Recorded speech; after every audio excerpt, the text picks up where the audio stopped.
Menjadi 10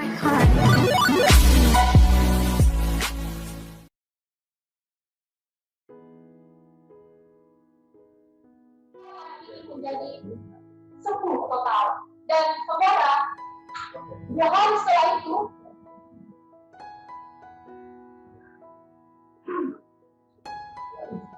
dari situ bertemu dengan yang tadi di sebuah pasar, dan bertemu dan dia berkata terima kasih. Nah, hal-hal ini sering terjadi dalam kehidupan kita. Mari kita lihat dalam 2 Korintus 8, 13, dia berkata di sini bahwa sebab kamu dibebani bukanlah supaya orang-orang lain mendapat keringanan, tetapi supaya ada keseimbangan. Maka hendaklah sekarang ini kelebihan kamu mencukupkan kekurangan mereka, agar kelebihan mereka kemudian mencukupkan kekurangan kamu, supaya ada keseimbangan. Jadi poin yang pertama di sini adalah adapun kebenaran mengenai seimbang itu dalam Tuhan adalah karena seimbang itu untuk meringankan beban orang lain. Jadi menurut saudara, ketika hidup kita merasa cukup, kita harus menyeimbangi kehidupan orang lain yang mungkin merasa kekurangan pada kita. Dan bagaimana kita menjadi berkat bagi orang itu dan membuat potensi yang ada dalam diri kita dapat meringankan beban yang sedang dia miliki. Akhir-akhir ini kita melihat banyak saudara-saudara kita yang mungkin merasa kehilangan pekerjaan dan mungkin mudah stres karena masalah pendidikan atau bisa saja kebutuhan finansial belum tercukupkan. Jadi di sini saudara, Paulus menekankan bahwa kita sebagai orang Kristen harus saling berbagi di sini saudara. Ya, oke, sudah dapat pesannya. Baik. Ya, tolong ketua kelas sudah dimulai direkam, saya lihat ya. Saya hentikan rekaman saya, tolong direkam dari sana supaya handphone saya tidak penuh. Nanti tolong hasil rekamannya di-copy ke harddisknya Pak Gunadi ya. Sudah direkod di sini, Pak. Ya, makanya hasil rekodan itu tolong di-copy nanti ke Pak Gunadi supaya dibawa ke rumah saya. Ini, Pak. Oke, lanjut berikutnya, lanjut.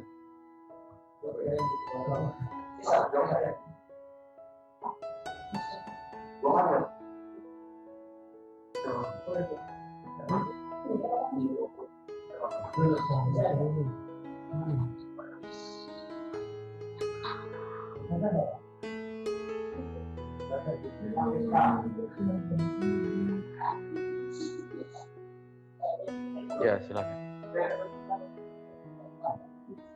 Shalom, selamat pagi, saudara-saudara yang terkasih dalam Tuhan Yesus Kristus. Pada saat pagi hari ini kita boleh berkumpul bersama tempat ini. Kita boleh bersama-sama mau belajar dari firman Tuhan yang berjudul lebih jauh tentang dosa. Lebih jauh tentang doa. Kita tahu bahwa doa itu sangat banyak. Ada doa syafaat, ada doa mendengarkan, ada doa liturgi, ada juga doa musiman, ada doa kontemplatif dan sebagainya. Salah satunya doa kontemplatif, itu doa yang dipercayai oleh orang Katolik.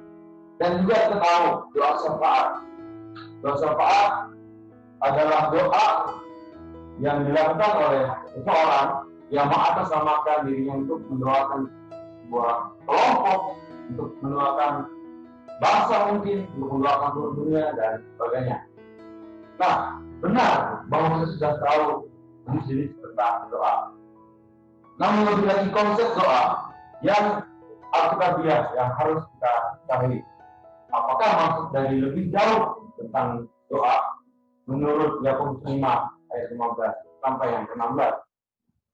Adapun kebenaran mengenai lebih jauh dengan doa sebagai berikut. Pertama adalah kualitas doa, menunjukkan kesungguhan. Kita bisa baca dari ayat 15 sampai yang ke-16a. Kemudian, kesungguhan dalam doa tidak dibatasi oleh status. Itu ada di ayat yang ke-16b.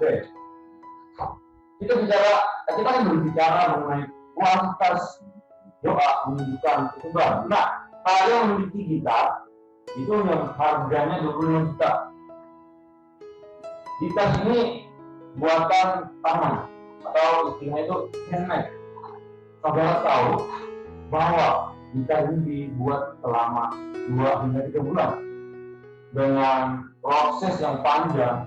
Mereka mencari bahan-bahan yang terbaik, mereka membuat secara detail, mereka mengukir, mereka memasang bahan, mereka semua hal yang mereka lakukan dengan sangat memperinci, sangat sungguh-sungguh mereka lakukan, sehingga kesungguhan itu menghasilkan kualitas yang terbaik. Nah, di ayat 15 kita bisa lihat bahwa pengertian doa di sini ialah suatu nazar atau suatu sumpah. Itu bisa kita lihat di kisah para rasul yang lain. Yakobus menggunakan kata yang sama, merupakan kata yang menunjukkan kesungguhan dari doa tersebut. Yakobus juga menyinggung dengan iman. Dalam ayat ini juga ada satu istilah yang artinya itu tidak hanya beriman kepada kuasa Allah, tidak hanya itu, namun lebih kepada iman yang berkualitas. Tidak hanya percaya kepada kuasa Allah, berdasarkan saja kepada Allah. Tidak hanya seperti itu yang dimaksudkan oleh Yakobus. Karena kita tahu tujuan surat Yakobus ini disampaikan adalah untuk memberikan kepada jemaat yang pada waktu itu tersebar kemana-mana, mereka yang sedang mengalami penganiayaan, mungkin mereka juga yang sedang mengalami dosa, sedang melakukan dosa, mereka disiksa oleh orang Yahudi dan orang Romawi. Mereka harus memiliki kualitas doa. Dengan kesungguhan mereka memiliki kualitas doa. Nah, ketika kita bergantung pada diri kita sendiri dengan kekuatan sendiri dan berpikir apa yang benar dengan ide sendiri, kita tanpa melakukan kita menemukan jalannya sendiri, kita memutuskan semuanya sendiri, keinginan yang demikian untuk berkuasa adalah polusi yang mematikan roh manusia. Penyelesaian yang demikian merupakan kesalahan yang fatal.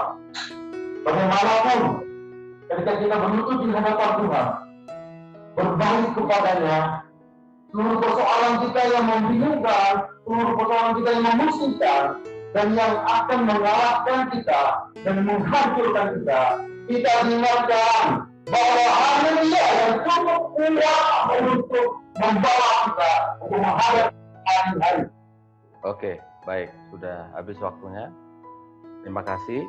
Selanjutnya.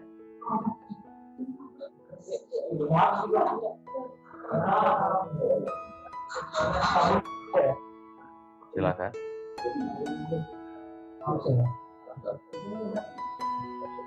Ya, silakan. Saya saudara-saudara yang terkasih dalam Tuhan Yesus, kita bersyukur dalam ibadah pendalaman Alkitab ini sudah menjadi berkumpul di sini untuk mendengar firman Tuhan. Adapun tema yang saya bawakan pada saat ini adalah kasih karunia Allah. Ada seorang anak ketika dia mau berangkat ke sekolah, dia dipesankan oleh orang tuanya seperti ini. Nanti kalau kamu pulang sekolah, kamu jangan main dulu ya. Kamu jangan pergi main ke teman. Jadi kamu jangan main di sini ya. Anak itu menjawab, iya mak. Tetapi ketika anak itu sudah pulang dari sekolah, anak itu tidak ada dari teman-temannya untuk main di sini.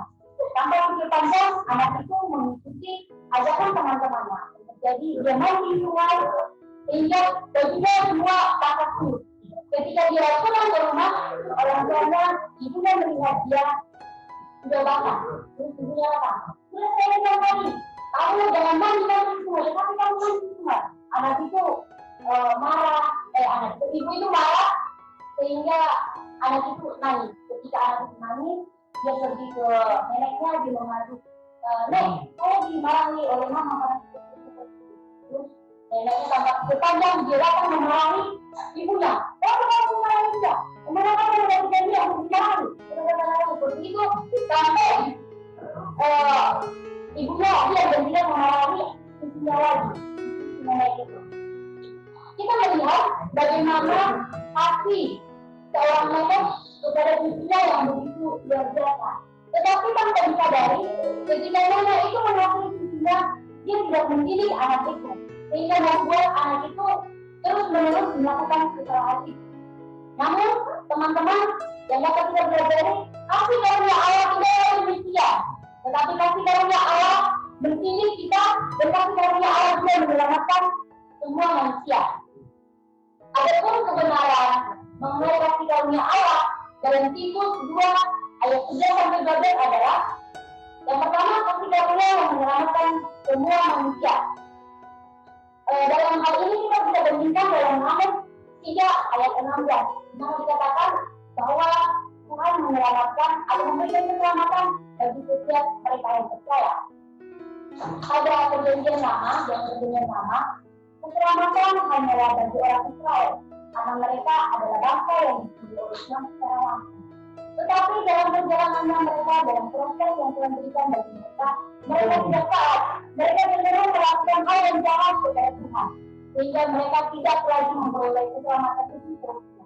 Sehingga Allah memberikan kesempatan untuk keselamatan itu diperoleh oleh semua orang, yaitu melalui Yesus. Pelayanan Yesus ke dunia dan kematian Yesus bukan hanya lagi kepada bangsa Israel, melainkan kepada semua orang, yaitu kepada semua orang yang percaya. Keselamatan adalah karena kasih karunia. Bisa kita lihat dalam Titus 2 ayat 11. Tetapi dalam realitanya banyak agama memiliki pemahaman bahwa mereka selamat karena perbuatan baik yang mereka lakukan, atau mereka selamat karena campur tangan mereka sendiri. Sehingga selama mereka hidup, mereka yang mereka pikirkan adalah bagaimana saya bisa melakukan perbuatan baik secara terus-menerus supaya saya bisa mendapat upah akan apa yang sudah saya lakukan, yaitu keselamatan. Tetapi dalam surat Titus pasal 2 ayat 11 ini dijelaskan bahwa manusia diselamatkan hanya karena kasih karunia Allah, tidak ada campur tangan manusia sedikit pun. Kalau kita bisa melihat dalam bahasa aslinya atau dalam bahasa Yunani, kasih karunia ini berarti kan itu anugerah yang diberikan oleh Tuhan. Atau bisa secara sederhana lagi, itu semua karunia yang diberikan Allah kepada manusia secara cuma-cuma. Jadi jelaslah bahwa kasih karunia itu murni daripada Allah. Tidak ada. Ya, oke, sudah dapat. Terima kasih. Next. Selanjutnya silakan.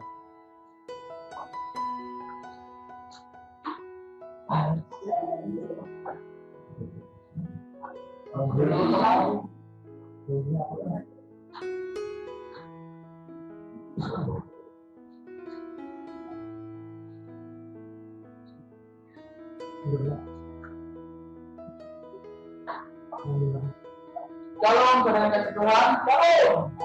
Jangan shalom. Terima kasih pada pagi hari ini. Kalau saya boleh diberi kesempatan untuk berbicara dengan semua anak-anak Tuhan. Oke, pada pagi hari ini saya akan memberi judul khotbah, yaitu realitas hidup orang percaya. Berbicara tentang realitas hidup, banyak orang yang sulit untuk menerima ini. Banyak orang sulit untuk menerima kenyataan hidup yang ada. Banyak orang sulit untuk menerima kalau itu tidak sesuai dengan keinginannya, kalau itu tidak sesuai dengan kehendak hatinya, bahkan kehendak pikirannya. Tetapi tidak demikian saudara. Sesungguhnya setiap orang percaya harus menerima realitas hidup yang ada. Nah, seperti apa sih realitas hidup orang percaya menurut teks Alkitab yang akan kita bahas pada pagi hari ini? Adapun kebenaran firman Tuhan yang terdapat di dalam 2 Raja-Raja 4 ayat yang pertama saja, karena waktu kita baca ayat yang pertama saja, saudara. Bisa minta tolong saudara Daud untuk membantu saudara. 2 Raja-Raja 4 ayat yang pertama. Ayat yang pertama. Salah seorang dari istri-istri para mengadukan hanya kepada Elisa sambil berseru, hambamu, suamimu sudah mati dan engkau ini tahu bahwa hambamu itu takut akan Tuhan. Tetapi sekarang penabi yang sudah datang untuk mengambil kedua orang anakmu menjadi budaknya. Nah, saudara yang dikasih Tuhan, seperti apa sih realita hidup orang percaya menurut 2 Raja-Raja 4 ini? Ayat yang pertama yaitu orang percaya tidak terlepas dari masalah hidup. Orang percaya tidak terlepas dari masalah hidup. Saudara yang dikasih Tuhan, kita menjadi orang percaya bukan berarti kita bebas dari masalah. Kita menjadi orang percaya bukan berarti hidup kita aman-aman saja. Kalau kita lihat hari-hari ini, COVID-19 terjadi, bahkan banyak orang yang terkena dampak dari COVID-19. Banyak orang di PHK, banyak orang yang terkena musibah, banyak orang yang meninggal karena COVID ini. Apakah ini bukan masalah? Tentu ini masalah. Dan masalah ini terjadi juga bagi orang percaya. Dengan demikian, setiap orang percaya, saudara, pasti memiliki masalah. Dan perlu saya ingatkan bahwa yang pertama, masalah bukanlah sesuatu hal yang salah, saudara. Kalau kita lihat di dalam 2 Raja-Raja 4 ayat yang pertama, itu dikatakan salah seorang dari istri-istri para nabi mengadukannya hal kepada Elisa. Perasa ini menjelaskan bahwa istri nabi ini, bahwa orang percaya ini, ibu gembala ini memiliki masalah. Masalah apa yang dialami? Yang pertama, suaminya meninggal. Orang yang disayanginya meninggal. Orang yang dia sayangi sudah meninggalkan dia dan pergi untuk selama-lamanya. Bukankah ini masalah? Tentu ini masalah. Dan ini terjadi di dalam kehidupan istri. Dan yang kedua, saudara, apa sih masalahnya? Yang kedua, kita lihat frase penagih hutang. Di situ dikatakan Elisa ini memiliki hutang pada orang lain. Dan apa yang terjadi, saudara? Ketika itu penagih hutang ini datang pada Elisa, pada perempuan ini untuk mengambil anaknya dan menjadi dokter. Oke, bagus. Sudah dapat. Silakan selanjutnya.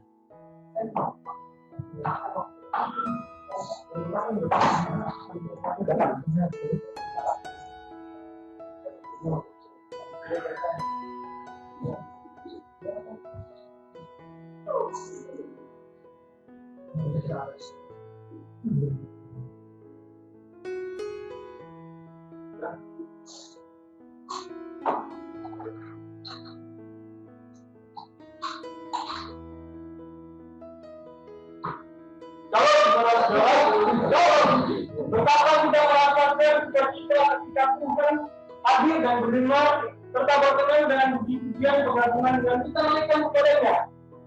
Melalui suara kita yang merdu, sebaliknya juga, saudara-saudara, Tuhan mau berbicara kepada kita dan Dia mau kita bersedia mendengar suaranya.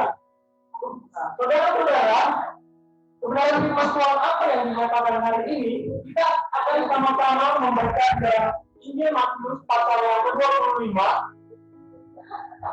ayat yang ke-28 sampai yang ke-29. Saya minta saudara Daud untuk membacakan Matius pasal 28 ayat 28 sampai ayat 29. Sebab itu, ambillah talenta itu dari padanya dan berikanlah kepada orang yang mempunyai 10 talenta itu. Karena setiap orang yang mempunyai kepadanya akan diberikan sehingga ia berkelimpahan. Tetapi siapa yang tidak mempunyai, apapun juga yang ada padanya akan diambil daripadanya. Terima kasih. Dari bacaan di atas, Tuhan ingin kita mengembangkan talenta kita untuk dapat memberkati orang lain. Tidak hanya di balik mimbar, tetapi dimanapun, kapanpun, dan dalam kondisi apapun. Saudara dalam kasih Tuhan, talenta yang Tuhan berikan bagi kita merupakan sesuatu yang dapat digunakan untuk dua hal. Yang pertama yaitu untuk kita gunakan untuk kehidupan pribadi. Yang kedua, kita gunakan untuk melayani Tuhan dan ulama. Nah, saudara-saudara, benar bahwa talenta yang Tuhan berikan kepada kita adalah suatu titipan dan tanggung jawab untuk kita dapat melayani Tuhan dan sesama. Jadi Bapak Ibu Saudara, perumpamaan tentang talenta mengingatkan kita bahwa tempat dan pelayanan kita di surga akan ditentukan oleh kesetiaan dalam kehidupan dan pelayanan kita di bumi. Bapak Ibu Saudara, talenta melambangkan semua kemampuan, waktu, sumber daya, dan kesempatan untuk melayani Allah ketika kita masih berada di bumi. Hal ini dianggap oleh Allah sebagai sesuatu yang dipercayakan kepada kita dan kita bertanggung jawab atas apa yang telah diberikan Tuhan untuk mengelolanya dengan sebijaksana mungkin. Nah, pelajaran apa yang dapat kita ambil mengenai talenta melalui perumpamaan yang Tuhan Yesus ajarkan kepada murid-muridnya? Ada dua hal penting dalam mengembangkan talenta untuk memberkati orang lain. Yang pertama adalah setiap orang memiliki talenta.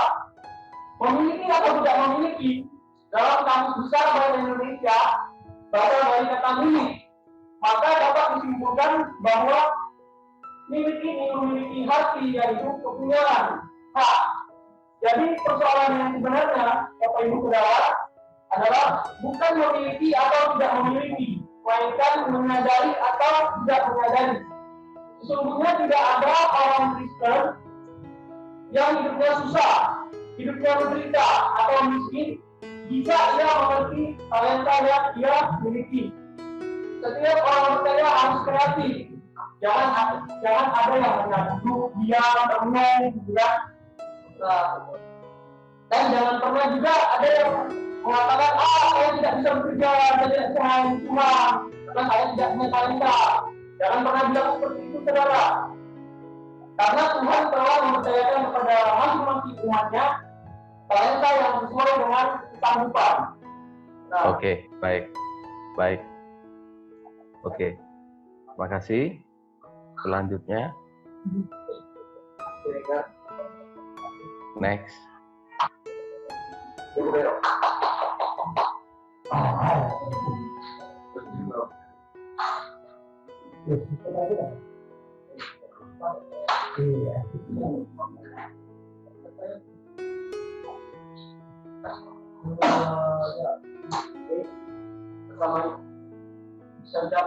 Shalom bagi kita semua. Puji nama Tuhan pada pagi ini kita bersyukur kepada Tuhan karena kasih-Nya yang begitu baik sehingga kita masih berada di mendengarkan firman Tuhan. Ya Bapak Ibu Saudara-saudara yang Tuhan, pada hari ini saya akan membawakan tema penderitaan ini. Nah, sebelum saya menyampaikan lanjut kepada pembahasannya, Bapak Ibu kita harus melihat di dunia ini bahwa dalam dunia perkantoran ada disebut namanya seorang pemimpin. Nah, apa tugas pemimpin selain menjalankan tugas sebagai pemimpin mengkoordinir semua anggota-anggotanya, dia juga menjadi seorang yang bisa menasihati atau bisa memperingati jika karyawan atau orang buahnya itu mendapat atau membuat kesalahan.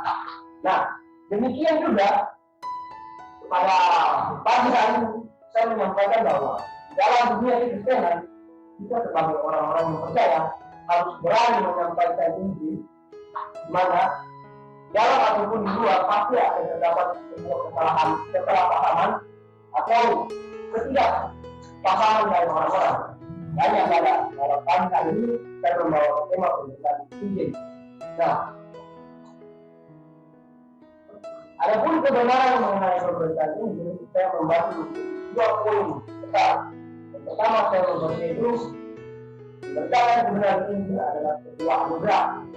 Nah, kita langsung baca aja di dalam Roma 15 ayat 15. Dan saya minta tolong saudara Daud baca dari Roma 15 ayat 15. Roma 15 ayat 15. Namun karena kasih karunia yang telah dianugerahkan Allah kepadaku, aku di sana sini dengan agak berani telah menulis kepadamu untuk mengingatkan kamu. Oke, itu menjadi poin pertama. Di sini saya ingin mengambil garis besarnya, yaitu memberitakan kebenaran Injil adalah sebuah anugerah. Kenapa demikian? Sebelumnya kita membahas dalam pembahasan, kita harus mengetahui bahwa Rasul Paulus sebelum menjadi pelayan Kristus, dia adalah seorang penganiaya jemaat. Dia adalah orang yang fanatik dengan pansinya, dengan ayat Taurat. Jadi dia kurang senang dengan orang-orang Kristen. Bukan hanya melakukan kekerasan secara batin, tapi juga secara fisik. Bisa saja pun dia bisa membunuh. Nah, dari situ kenapa dia bilang kebenaran Injil, memberitakan kebenaran Injil adalah sebuah anugerah. Kita bisa membaca ayat 15 tadi. Namun karena kasih karunia yang telah dianugerahkan Allah kepada aku di sana sini agak berani di sini Tuhan sendiri yang memilih. Artinya anugerah, dia mendapatkan anugerah, dia bisa menggunakan Injil itu karena anugerah. Ya teman-teman, di sini dalam poin ini saya bisa mengatakan bahwa Paulus dipilih Tuhan sendiri. Kenapa? Karena tadi dibilang apa? Tuhan sendiri yang menganugerahkan kepada dia. Dan di situ dikatakan juga bahwa aku di sana sini dengan agak berani menuliskan kepadamu untuk mengingatkan kamu. Dalam terjemahan lain di sini dikatakan bukan saja agak berani, tapi lebih berani. Di varian tafsiran Pierre, kalau kita bisa lihat, di situ dibilang lebih tegas untuk menasihati kamu. Kenapa di sini dibilang untuk menasihati kamu? Kita bisa melihat bahkan konteks di sini adalah di mana orang-orang Yahudi mempertanyakan keadaan atau mempertanyakan orang-orang yang melayani pada saat itu yang bukan orang Yahudi, artinya orang-orang yang berada di gereja yang non Yahudi. Mereka mempertanyakan kenapa? Di situ mereka harus memahami konsep judaisme, di mana mereka memahami bahwa hanya orang-orang Yahudi yang bisa diselamatkan. Di luar orang Yahudi tidak ada yang bisa diselamatkan.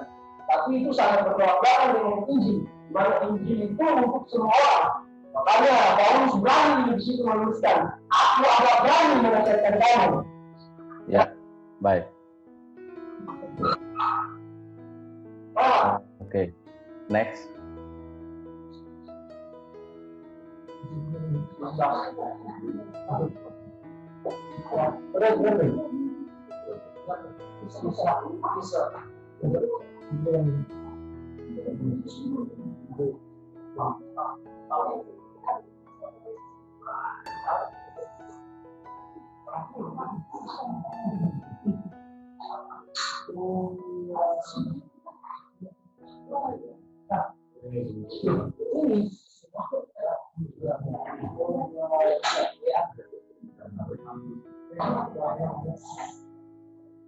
Shalom bagi kita semua.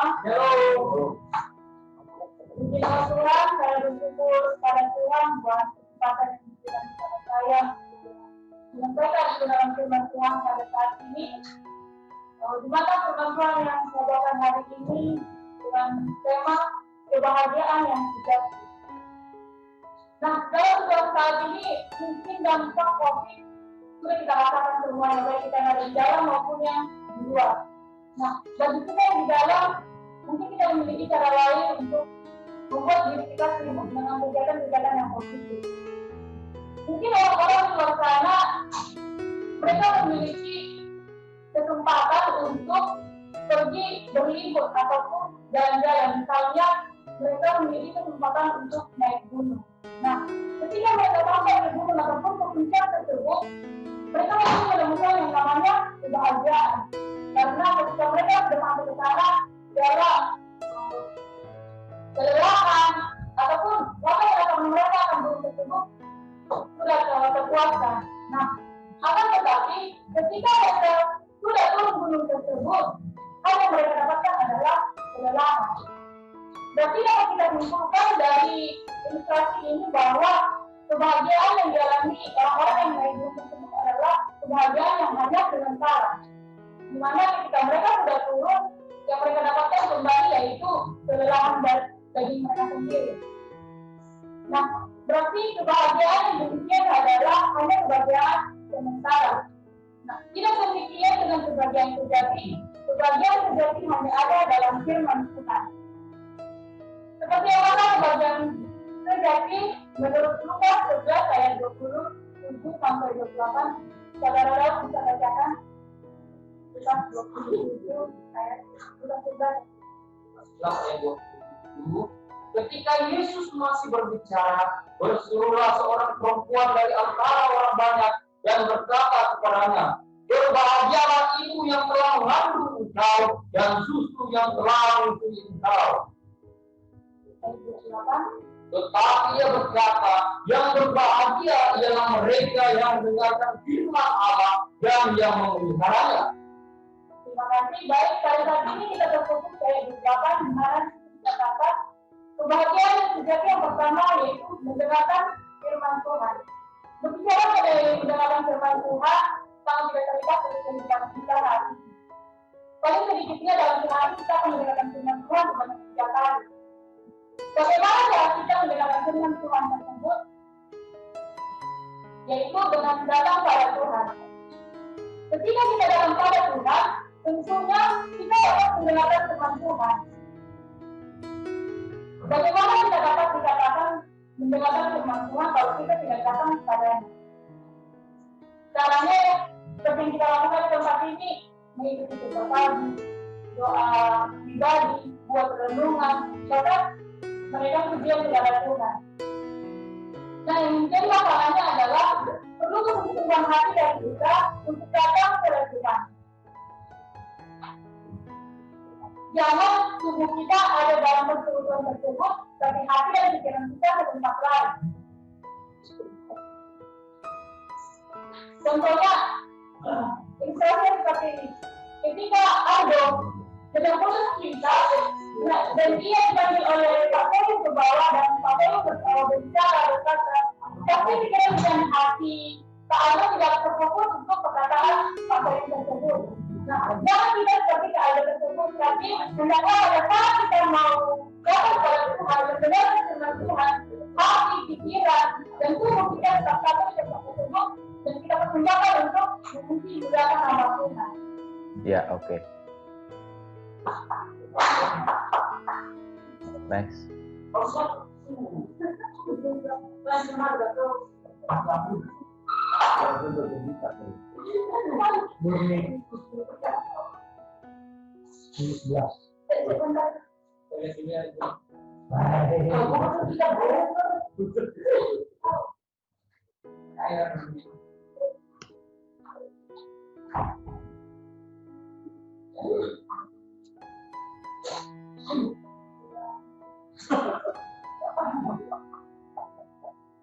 Salam sejahtera bagi kita semua. Salam.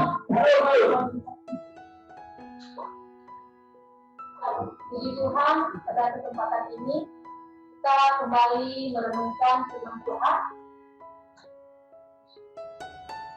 Kita kembali merasakan bagaimana kasih Tuhan dalam setiap kehidupan kita. Pembahasan saya pada hari ini yaitu persembahan yang berkenan kepada Allah. Pasti saudara pernah mendengar cerita tentang kisah dalam Alkitab mengenai bangsa Israel. Mungkin jika saya tanyakan satu persatu tentang bangsa Israel ini, pastinya saudara-saudari memberikan jawaban atau pendapat yang berbeda-beda sesuai pengalaman kita masing-masing tentang kisah ini. Yang kita ketahui pada bangsa Israel ini yaitu ada suatu kebodohan yang dilakukan bangsa Israel di hadapan Tuhan. Ketika mereka mempersembahkan persembahan di hadapan Tuhan, memang kita akui bahwa mereka melakukan ritual atau mereka mempersembahkan persembahan korban di hadapan Tuhan. Namun persembahan mereka itu jijik di hadapan Tuhan. Karena kenapa, saudara-saudari? Karena mereka hanya mempersembahkan, namun perbuatan mereka atau tindakan mereka tidak sesuai dengan apa yang mereka berikan kepada Tuhan. Demikianlah dengan kita, saudara, di hadapan Allah yang hanya tahu memuji Tuhan, kita hanya tahu beribadah, kita hanya tahu melayani Tuhan, tetapi yang sebenarnya kita kotor di hadapan Tuhan. Karena tindakan perbuatan kita sehari-hari tidak mencerminkan relasi kita dengan Tuhan. Adapun cara mempersembahkan persembahan yang berkenan kepada Allah menurut surat Ibrani 13 ayat 15 sampai 16, itu satu, memuliakan nama Tuhan. Memuliakan nama Tuhan, saya sangat bersyukur bahwa saya ada di tempat ini. Dibanding saya sebelum sampai di sini dulu waktu saya di kampung halaman, mungkin saya hanya beribadah atau bersekutu dengan Tuhan itu satu kali seminggu saja. Tidak dengan seperti di sini yang memiliki relasi yang lebih dekat dengan Tuhan.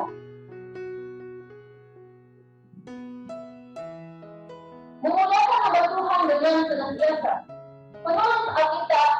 Penulis kitab Ibrani ini mengatakan kepada orang Kristen Yahudi untuk senantiasa mempersembahkan korban syukur kepada Allah dengan cara memuliakan Tuhan dengan bibir kita. Ketika saya memperhatikan ayat yang 15 ini, merupakan suatu keharusan bagi kita untuk memberikan yang terbaik kepada Tuhan. Sebab ayat yang 12 menjelaskan alasan yang tepat kenapa harus memuliakan nama Tuhan, karena Kristus telah menderita dengan kita, menebus dosa kita dari maut, sehingga kita menerima keselamatan sampai sekarang dan merasakan karunia Tuhan itu dalam kehidupan kita. Sehingga kita memperoleh hidup yang kekal dan berada bersama dengan Tuhan hingga sampai sekarang. Baik.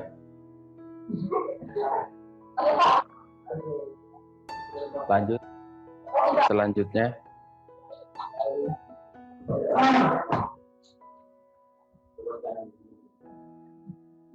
Ya, silakan.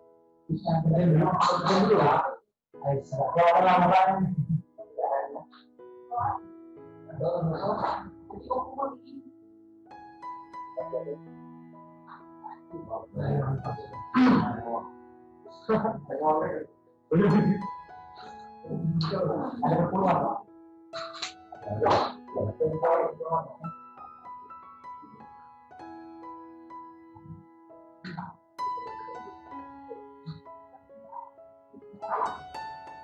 Shalom saudara-saudariku yang terkasih dalam nama Tuhan Yesus Kristus. Dulu baru kita belajar firman Tuhan pada saat hari ini mengenai sukacita karena pemberian Allah. Tentu saudara pasti bahagia ketika saudara terpilih dari orang yang dikasih atau disayangi. Misalkan ada seseorang yang Anda cintai, sayangi, dan bahkan saudara begitu sayang kepadanya. Tiba-tiba orang yang Anda sayangi selama itu dan Anda kadang-kadang dalam hati ternyata saya datang kepadamu, bahkan di depan matamu ini. Dia berkata kepadamu, engkau adalah selama ini yang saya cari dan bahkan saya pilih menjadi kekasih dalam hidupku. Pasti saudara sangat bahagia sekali, bahkan roh-roh yang harus dia akan bergerak karena mengaku orang itu. Terlebih-lagi pemilihan Tuhan karena Tuhan memilih Anda dari semua menjadi kekasihnya yang sangat luar biasa. Seperti apa kasih kita karena pemilihan Allah dalam 2 Tesalonika pasal 2 ayat 13 sampai 15. Boleh saudara membacakan ayat 13? 2 Tesalonika pasal 2 ayat 13. 2 Tesalonika pasal 2 ayat 13.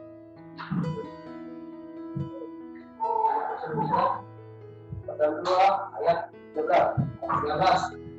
Akan tetapi kami harus selalu mengucap syukur kepada Allah karena kamu, saudara-saudara yang dikasihi Tuhan, sebab Allah dari mulanya telah memilih kamu untuk diselamatkan dalam Roh yang menguduskan kamu dan dalam kebenaran yang kamu percayai. Baik. Adapun kebenaran mengenai cita-cita pekerjaan Allah dalam 2 Tesalonika sebagai berikut. Itu Allah memilih kita untuk diselamatkan. Tentu saudara sangat suka menyanyikan lagu Mengapa Kau Memilihku. Dan ternyata saudara, saya suka menyanyikan lagu ini karena Tuhan memilih saya untuk diselamatkan, dan saya sangat bersyukur kepada Tuhan karena pemilihan Allah itu luar biasa dalam hidup saya dan saudara. Dan saya menerima Kristus sebagai Tuhan dan Juru Selamat hidup saya karena Roh Kudus. Mari kita perhatikan ayat 13. Ini ternyata Allah dari semula telah memilih kamu untuk diselamatkan dalam Roh yang menguduskan kamu. Di sini Rasul Paulus sedang memberikan nasihat kepada jemaat di Tesalonika bahwa Allah itu telah memilih mereka dari semula menjadi kepunyaannya. Rasul menasihati mereka pada saat itu karena ada para penganut bijak yang menyampaikan kedatangan hari Tuhan. Dalam bahasa Yunani-nya itu parousia, telah tiba. Ada bisa kita baca di 2 Tesalonika pasal 2 ayat 2. Sehingga membuat jemaat kebingungan. Mereka mendengar pemberitaan seperti itu. Melihat keadaan demikian, penulis bermaksud menanggapi hal itu. Melalui surat ini diharapkan jemaat tetap melanjutkan kegiatan sehari-hari seperti biasanya kami tetap melaksanakan kewajiban sebagai orang Kristen. Sangat jelas di pasal 2 ayat 17. Nah, sebagai ilustrasinya, ada sebuah nyanyian yang mengatakan bahwa ku bersyukur Bapa. Yang ini mengatakan bahwa senantiasa kita bersyukur dan bersukacita di dalam Tuhan. Aplikasi bagi kita pada saat ini, hendaklah kita senantiasa selalu bersukacita dan bersyukur kepada Tuhan karena memiliki kita. Ya, kasih bakul itu. Lanjut.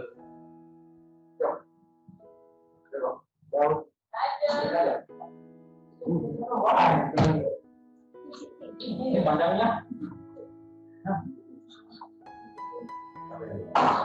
Salam sejahtera bagi kita semua. Saya bersyukur kepada Tuhan yang Maha Kuasa atas anugerahnya saya bisa berdiri di tempat ini untuk menyampaikan firman Tuhan kepada kita semua. Nah, judul yang saya ambil dari perenungan firman Tuhan yang saya baca adalah kasih Allah, kasih yang menyelamatkan. Nah, dari judul yang diangkat tidak sama dengan kasih yang manusia berikan terhadap sesamanya.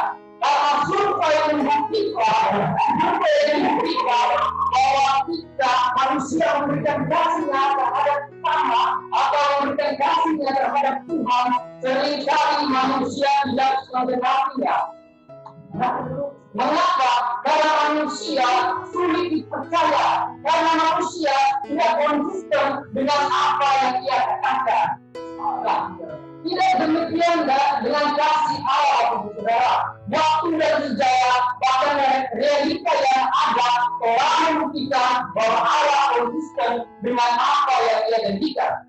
Nah, bagaimana cara Allah membuktikan kasihnya kepada kita, manusia yang berdosa ini? Harus kita lihat, harus kita baca dalam 1 Yohanes pasal 4 ayat 9. 1 Yohanes pasal 4 ayat 9. Tolong pengerja baca.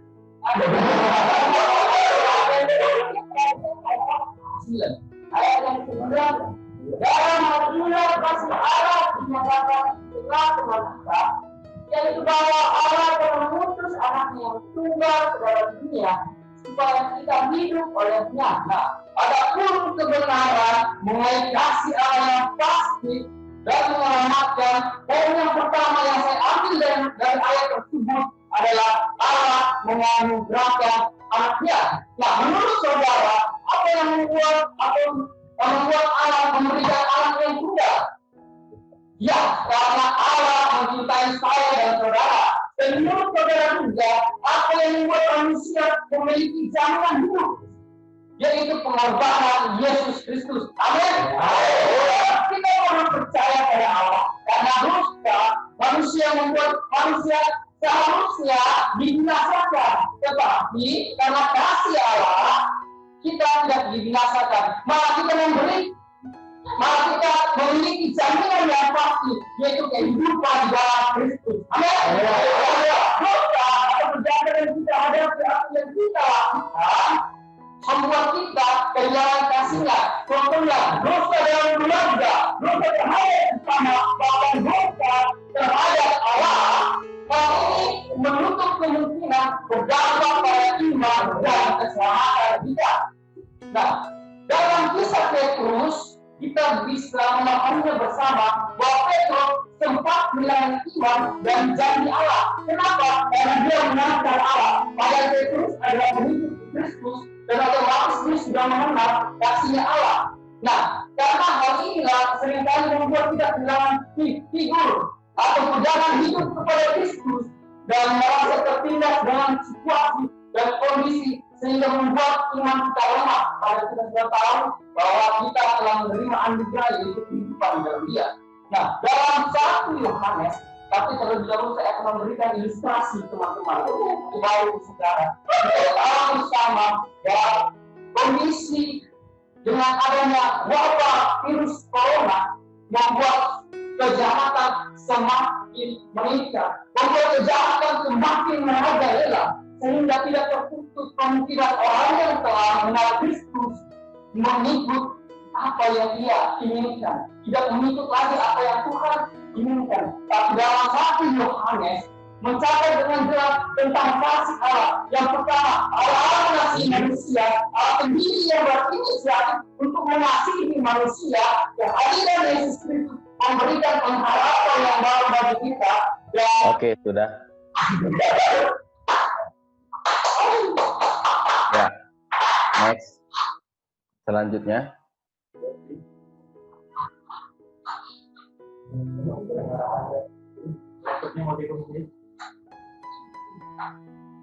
Jangan Pak. Shalom. Salam saudara kasih Tuhan. Pada hari ini kita diskusikan ini Tuhan, amin. Kita mendengarkan pertolongan akan Tuhan. Kita bisa baca di dalam satu teman-teman boleh kita buka dalam 1 Korintus lagi. Kita langsung 13.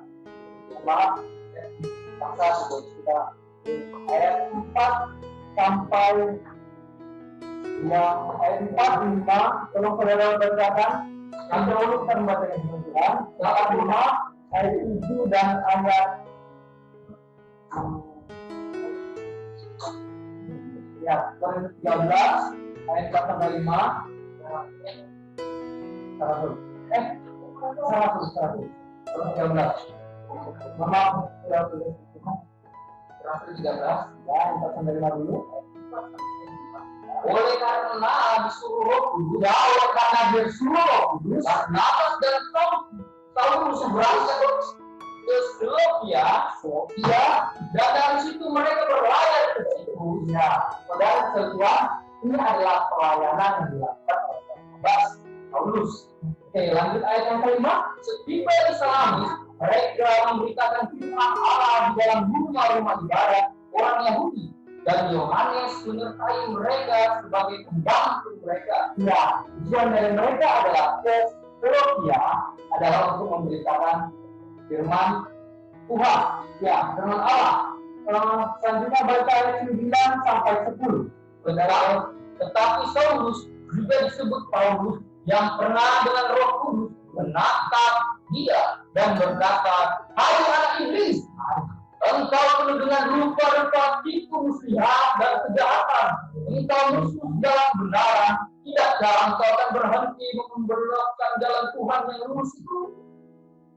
Ya, oke, terima kasih. Saudara kasih lihat.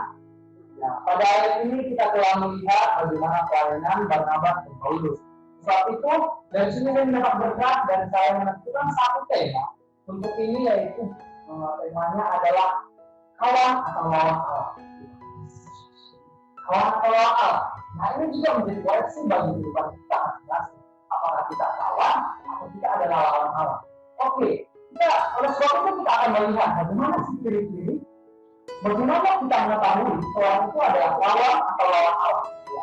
Kita sudah kasih baca ayatnya, ya ayat 4, teman-teman.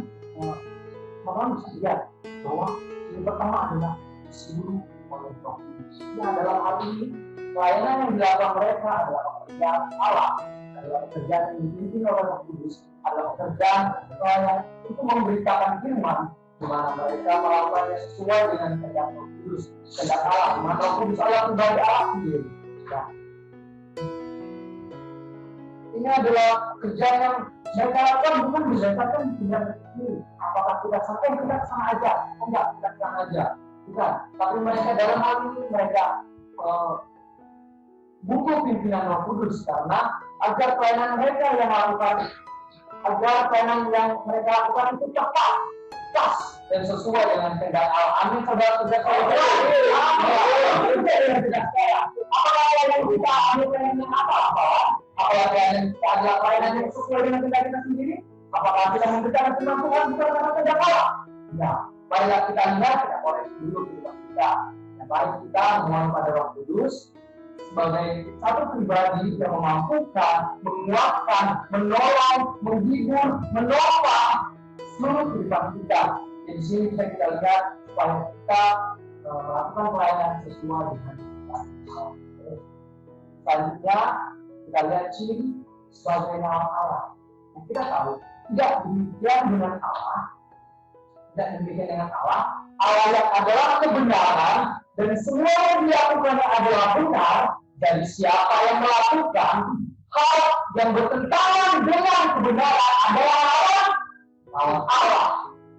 Apapun yang dilakukan seorang, jika dia melakukannya dengan tidak sesuai dengan Allah, tidak sesuai dengan kebenaran, tidak sesuai dengan rencana Allah, itu adalah lawan Allah, bukan lawan Allah. Saudara, yang kita baca di ayat 9 tadi, kalau coba bisa diulangi, di ayat 9, tapi Paulus, tetapi juga disebut Paulus, dia yang penuh dengan Roh Kudus, dia menatap dia di sini. Paulus yang sebenarnya Paulus yang dipenuhi dengan kebenaran, yang dipenuhi dengan kehendak Allah, menatap orang tersebut. Dan menatap bahwa di mata orang itu ada sebuah ketidakbenaran, ada sebuah hal yang melawan kehendak Allah. Mengapa? Apa alasannya? Oke. Sudah dapat? Ya, next.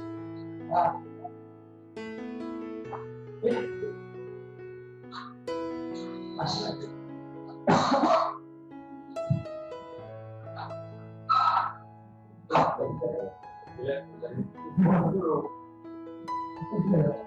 Udah lama.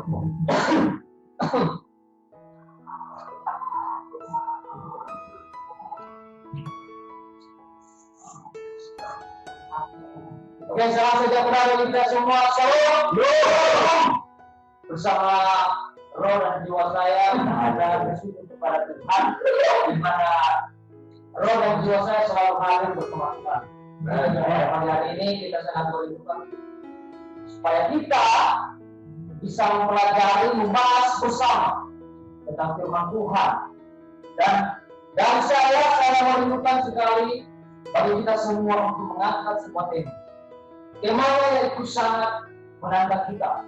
Sadarlah statusmu sebagai anak Allah. Mengapa saya mengambil tema ini, saudara?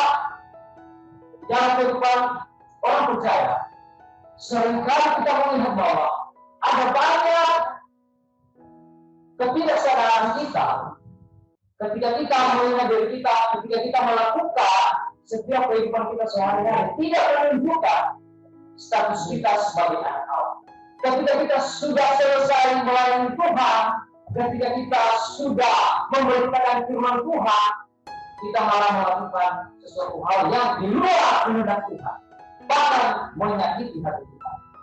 Secara rohani kita melakukan hal-hal yang rohani, tetapi di dalam kehidupan kita secara praktek kita gagal melakukan esensi dari peribadatan kita terhadap Tuhan. Teman-teman, saya mengambil beberapa poin mengapa kita harus menyadari keberadaan kita sebagai anak Allah atau status kita sebagai anak Allah. Kita bisa melihat di dalam Roma pasal 8 ayat 17. Kita tolong kepada Bapak saudara Daud itu bisa Roma 8 Roma pasal 8 ayat 17. Dan jika kita adalah anak, maka kita juga adalah ahli waris. Maksudnya orang-orang yang berhak menerima janji Allah yang akan menerimanya bersama-sama dengan Kristus, yaitu jika kita menderita bersama dengan Dia, supaya kita juga dipermuliakan bersama-sama dengan Dia. Amin. Firman Tuhan. Amin. Saya katakan saudara bahwa jika kita adalah anak, maka kita adalah ahli waris. Yang pertama saya mengambil yaitu mengapa kita harus menyadari status kita sebagai anak Allah. Yang pertama adalah kita adalah ahli warisnya Allah. Kalau kita adalah anak, maka kita berhak memperoleh warisan dari Allah. Saudara-saudara, kalau kita melihat di dalam kita, kalau kita melihat perjalanan bangsa Israel, mereka adalah bangsa pilihan Allah. Mereka memperoleh janji-janji Allah. Mereka adalah statusnya sebagai anak Allah. Itulah sebuah ketetapan yang Tuhan berikan kepada bangsa. Dan yang kedua, kita melihat kehidupan seorang hamba Tuhan yang bernama Timotius. Ketika melayani bersama Paulus, dia mendapatkan julukan sebagai anak yang terkasih, anak yang terkasih di dalam iman. Artinya saudara bahwa dia memperoleh gelar sebagai anak yang terkasih karena dia memiliki iman yang sama dan melayani Tuhan bersama dengan Rasul Paulus. Saudara-saudara, Rasul Paulus sedang menjelaskan beberapa hal kepada jemaat Roma pada saat itu, bahwa kita sebagai anak Allah tidak lagi mendapat hukuman dari dosa-dosa yang kita perbuat. Dan yang kedua, Paulus sedang menjelaskan bahwa kita sebagai anak Allah tidak hidup lagi di dalam kedagingan, melainkan hidup di dalam Roh, sebab Roh bukan kita. Baik, terima kasih. Selanjutnya masih ada?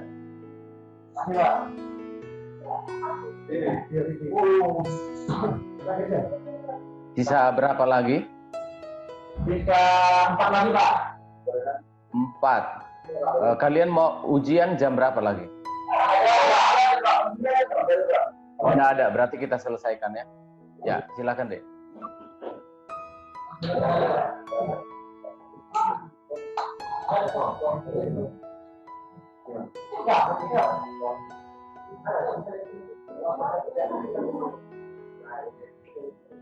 Kalau anak muda yang dikasih oleh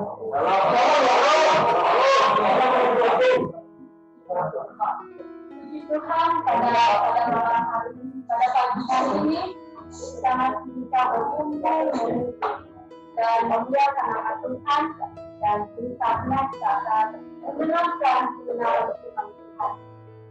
Mari kita membaca Alkitab kita yang terdapat dari Amsal 6 ayat 6 sampai 11. Nanti saudara Eka bisa membacakan nanti sekali dengan Hai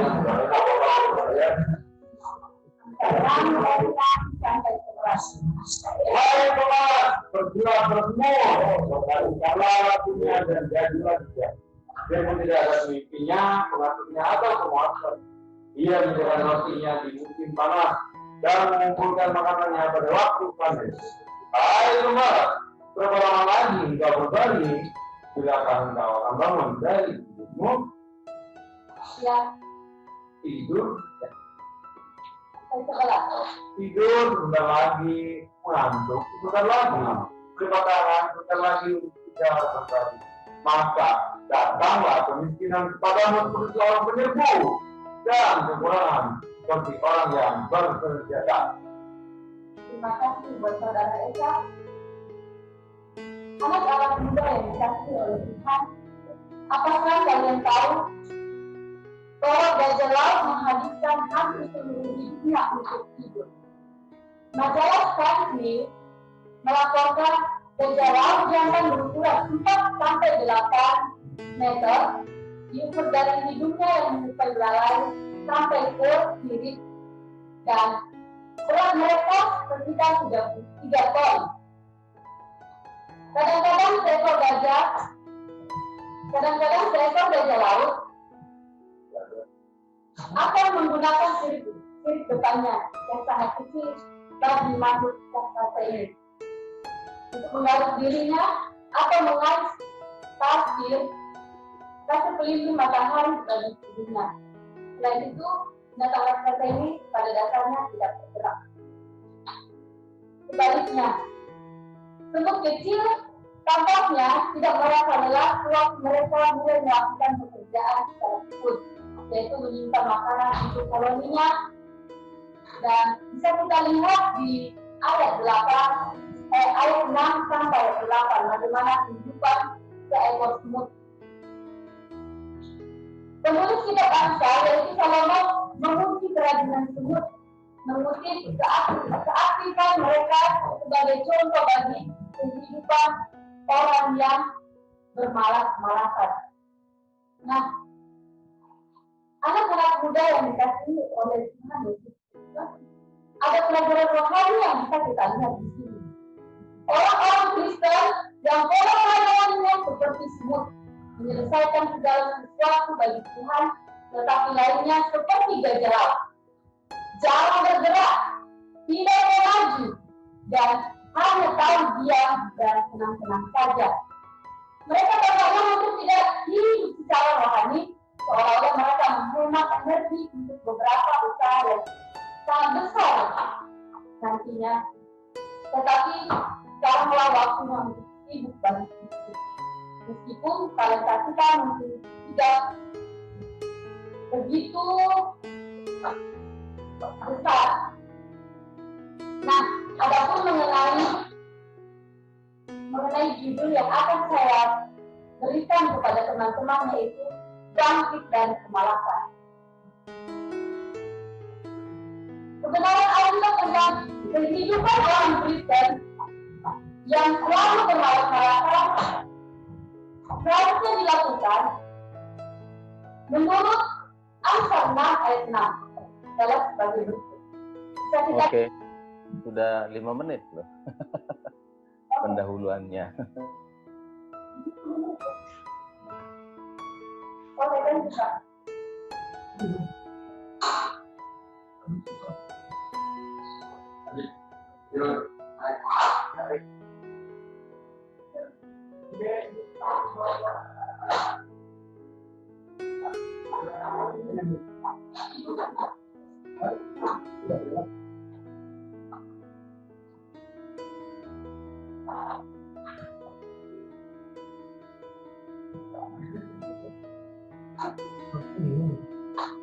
Oke, shalom saudara Tuhan. Betul. Pada kesempatan yang berbahagia ini saya ingin membagikan firman Tuhan yang saya renungkan dalam beberapa hari dan beberapa jam belakangan. Oke, pada kesempatan kali ini saya akan membawa suatu tema dengan suatu judul dengan tema hasil pembenaran. Ada pepatah yang mengatakan bahwa proses tidak akan mengkhianati hasil, dan untuk memperoleh sesuatu hasil yang maksimal tentunya dibutuhkan suatu usaha yang cukup. Seperti ketika kita menghadapi ujian seperti hari-hari ini, tentunya ada usaha kita untuk kita mau belajar dan sungguh-sungguh. Berbagai cara dapat kita lakukan untuk dapat kita menghadapi ujian ini. Mungkin kita akan belajar dengan lebih lagi, mungkin kita akan membuat catatan kecil untuk kita pelajari, Atau mungkin bahkan kita akan menghabiskan waktu kita di malam hari berjaga untuk kita mengingat atau mempelajari apa yang akan dihabiskan besok. Dan ketika kita berusaha dengan sungguh-sungguh untuk belajar, pasti kita akan dapat menjawab soal-soal yang telah disediakan oleh dosen-dosen kita dengan baik. Dan tentunya ketika kita dapat menjawab soal-soal tersebut dengan baik, kita akan mendapatkan hasil yang maksimal. Sehingga dapat saya simpulkan bahwa hasil merupakan suatu hal yang kita dapatkan dari suatu usaha atau tindakan dengan penuh kesungguh-sungguhan. Nah, namun di sini ada juga hasil yang kita dapat. Namun kita tidak perlu melakukan suatu hal yang ekstrim atau tindakan yang terlalu parah, yaitu suatu penantian. Ketika kita dalam penantian, kita tidak perlu melakukan suatu hal yang kita rusak, karena hal yang harus kita lakukan adalah bersabar dan bersabar. Nah, demikian juga halnya dengan penantian. Ada satu hal di mana manusia tidak perlu melakukan suatu tindakan selain percaya kepada Yesus, yaitu hasil kebenaran. Mari kita sama-sama baca Alkitab kita dalam Roma pasal yang kelima ayat 1 sampai 2. Kita akan baca bersama-sama. Sebab itu kita yang dibenarkan karena iman, kita hidup dalam damai sejahtera dengan Allah oleh karena Tuhan kita Yesus Kristus. Oleh Dia kita juga boleh jalan masuk oleh iman kepada kasih karunia ini. Di dalam kasih karunia ini kita berdiri dan kita bermegang dalam pengharapan akan menerima kemuliaan Allah. Lalu seperti apa sih hasil kebenaran menurut Roma pasal 5 ayat 1 sampai 2 ini? Adapun hasil kebenaran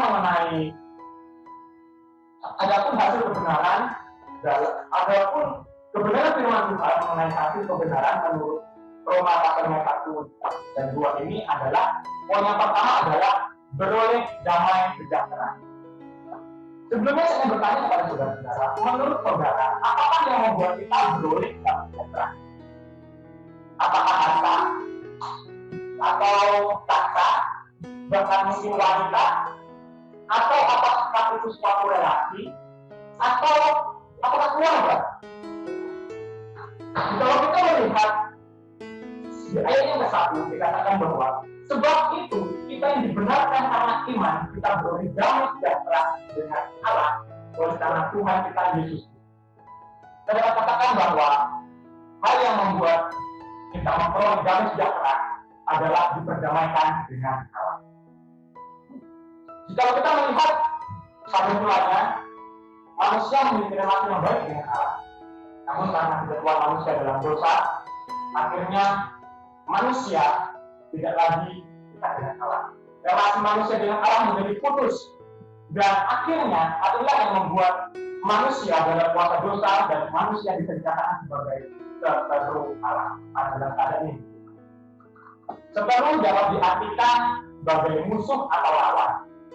Sehingga dalam keadaannya manusia yang berdosa, manusia tidak dapat datang kepada Allah. Usaha manusia datang kepada Allah adalah sia-sia. Karena dengan usaha manusia tidak dapat serta-merta datang kepada Allah. Mungkin ibadah, mungkin amal, mungkin apapun hal itu, usaha manusia akan percuma untuk dia mau datang kepada Tuhan. Karena Allah adalah Allah yang sempurna, dan manusia adalah manusia yang berdosa. Nah, untuk itu hanya ada satu cara di mana manusia dapat beroleh akses masuk kepada Allah, yaitu karena kasih karunia yang Tuhan berikan kepada manusia, manusia sekarang beroleh pendamaian dengan Allah. Dengan diperdamaikannya manusia dengan Allah, manusia ini tidak perlu gelisah karena ia telah beroleh hidup dalam damai sejahtera dengan relasinya dengan Tuhan. Ya. Oke, baik. Terima kasih. Next.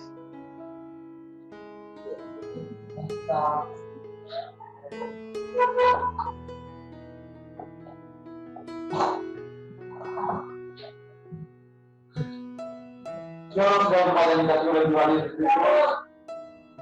Pada kesempatan kali ini kita akan mempelajari firman Tuhan yang terambil dari Matius yang ke-7 ayat yang ke-6. Kita akan belajar pada pagi hari ini tentang berharga bagi Tuhan. Nah, setiap kita tentu memiliki sesuatu yang berharga bagi kehidupan kita sendiri yang begitu bernilai di dalam kehidupan kita sendiri. Bahkan mungkin bukan hanya satu atau dua, tetapi lebih dari itu. Nah, pada kesempatan kali ini pembahasan kita tentang kebahagiaan ini adalah sesuatu yang tentunya tidak dengan sembarangan kita percayakan kepada orang lain atau kita tidak percayakan atau bahkan tidak dengan lalai kita percayakan kepada siapapun di sekitar kita, tetapi tentu kita jaga dengan betul-betul bisa di dalam Tuhan kita. Nah, pada poin yang pertama saya ingin menjelaskan sesuatu itu dengan ayatnya. Kita akan baca bersama-sama terlebih dahulu di Matius 7 ayat yang ke-6. Dari Tuhan yang ketiga, 4:3, jangan kamu memberikan barang yang kudus kepada aku, dan jangan kamu melemparkan mutiaramu kepada batu, supaya jangan diinjak-injaknya dengan kakinya, lalu dia berbalik dan memuliakan kamu. Nah, poin yang pertama sesuai dengan perkataan ayat ini bahwa sesuatu yang kudus itu bukan untuk anjing. Sesuatu yang kudus itu bukan untuk anjing. Nah, ada sesuatu yang berharga di dalam kehidupan kita yang saya sudah katakan tadi bahwa tentunya kita tidak akan percayakan kepada sembarang orang atau kepada umum. Nah, tentu juga bahwa kita memiliki sikap-sikap bagaimana kita bersikap kepada sesuatu yang berharga itu, bagaimana kita memperlakukan sesuatu yang berharga itu, tentu tidak dengan sembarangan, tentu dengan tidak lain. Nah, tidak semua orang mengerti bagaimana mengelola sesuatu yang berharga dalam hidupnya. Bagaimana mempercayakan hal itu kepada orang lain, bagaimana mungkin dengan kelalaian menjaga hal-hal yang berharga tersebut. Hal ini dengan khotbah di bukit, Yesus menjelaskan, Yesus mengajarkan kepada banyak orang dan juga kepada murid-muridnya bagaimana kita harus memperlakukan. Jadi Yesus terlebih dahulu sudah mengajarkan kepada para murid-muridnya, kepada orang banyak bagaimana kita harus memperlakukan sesuatu yang berharga di dalam firman kita. Nah, demikian juga kita pada hari ini yang mempelajarinya dengan tegas Yesus menyatakan bahwa barang yang kudus juga untuk anjing. Pernyataan ini menjelaskan tentu suatu sikap seseorang bagaimana memandang atau menilai atau memperlakukan, bahkan mempercayakan atau memberikan hal-hal yang berharga kepada orang lain. Dan dengan demikian tidak justru menimbulkan sesuatu yang mencelakakan kepada kita, sebab di dalam pandangan kita tentu hal yang berharga itu akan membawa sesuatu yang baik dalam hidup kita, bahkan akan membawa sesuatu yang dapat bermanfaat di dalam hidup kita. Oke, Bapak sudah tangkap, sudah dapat karakter suaranya, sudah dapat poin-poinnya. Oke, terima kasih. Yang terakhir.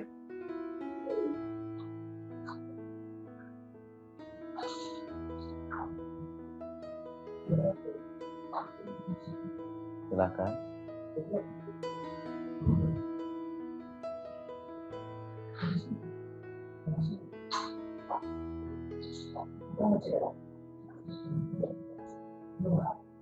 Salam saudara-saudara yang dikasihi oleh Tuhan. Pada kesempatan